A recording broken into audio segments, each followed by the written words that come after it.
हर तस्वीर कुछ कहती है। हर तस्वीर के पीछे एक कहानी होती है।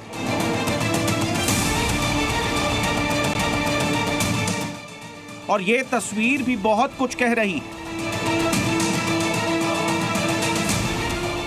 उत्तर प्रदेश की राजधानी लखनऊ का विधानसभा मार्ग, आगे आगे योगी आदित्यनाथ और उनके पीछे दोनों तरफ दोनों उप मुख्यमंत्री ब्रजेश पाठक और केशव प्रसाद मौर्य।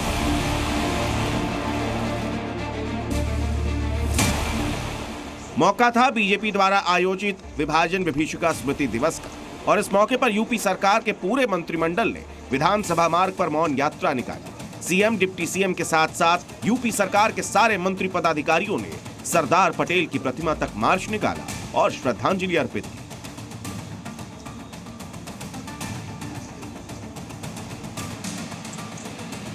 कहने को तो ये एक मौन मार्च था, लेकिन इस मौके पर जो तस्वीर दिखी उसने बहुत कुछ कह दी। पूरे प्रदेश की सियासत को साफ साफ हम साथ साथ हैं वाला मैसेज दे दिया। पहले मंच पर सीएम और दोनों डिप्टी सीएम साथ साथ बैठे। इसके बाद जब सड़क पर मौन यात्रा निकाली गई, तब उत्तर प्रदेश के उप मुख्यमंत्री ब्रजेश पाठक ने सीएम योगी के हाथ में तख्ती पकड़ाई और सभी साथ साथ आगे बढ़े।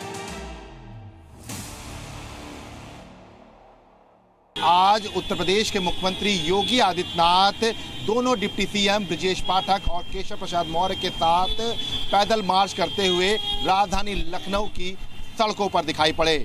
और सबसे खास बात यह है कि इस पूरे पैदल मार्च को लेकर अब सियासत भी तेज हो गई है और अखिलेश यादव ने इस पैदल मार्च पर सवाल खड़े किए।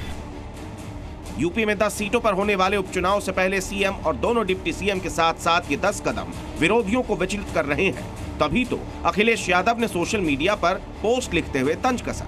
अखिलेश कहते हैं, और आपसी खटपट का क्या, अंदरूनी बात दब गई या दबा दी गई, खत्म हुई रार तकरार या झूठी मुस्कानों से ढकी है दरार, कई है सवाल।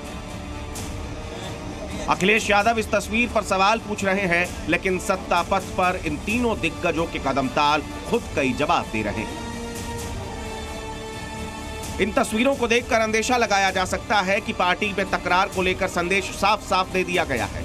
अब उपचुनाव में सभी साथ आ गए हैं, खत्म हो गया है सीएम डिप्टी सीएम का कोल्ड वॉर और पार्टी के अंदर खींचतान की स्थिति सुलझ गई। ये लोग बाहरी तौर से कोशिश तो कर रहे हैं दिखाने की कि हम लोग एक हैं, लेकिन इनके अंदर की लड़ाई अभी भी जारी है। केशव मौर्य सीएम बनना चाहते हैं, ब्रजेश पाठक की कुछ और आकांक्षाएं हैं। ये अंदर के हालात इनके अच्छे अभी भी नहीं हैं। उनके दिल मिले या न मिले इससे हमें क्या लेना देना। ये भारतीय जनता पार्टी का अपना अंदरूनी मामला है। उनके झगड़े भी अपने अंदरूनी हैं और झगड़े इस बात के हैं कि कौन कितना धंधा कर रहा है, नहीं कर रहा है, विभाग में उसकी चल रही कि नहीं चल रही है। वो जरा गौर से अपनी पार्टी की तरफ देखें। हमारा दिल भी मिला है, हमारा मन भी मिला और हम साथ साथ आगे बढ़ रहे हैं। हमारा एक लक्ष्य है कि आने वाले 2-3 महीनों में जो 10 सीटों पर इलेक्शन होगा, चुनाव होगा, उसे भारतीय जनता पार्टी किस तरीके से जीते।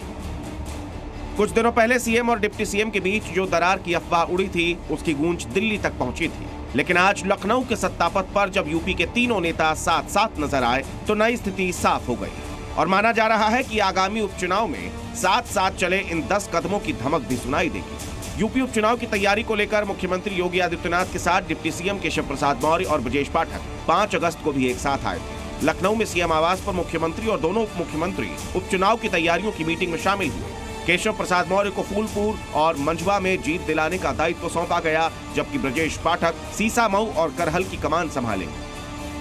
बीजेपी पहले ही शीर्ष नेतृत्व में दरार की खबरों का खामियाजा लोकसभा चुनाव में झेल चुकी है। ऐसे में अब उपचुनाव के साथ साथ 2027 में होने वाले विधानसभा चुनाव के लिए ये तस्वीरें बहुत मायने रखती हैं। विशाल रघुवंशी, लखनऊ, जी मीडिया।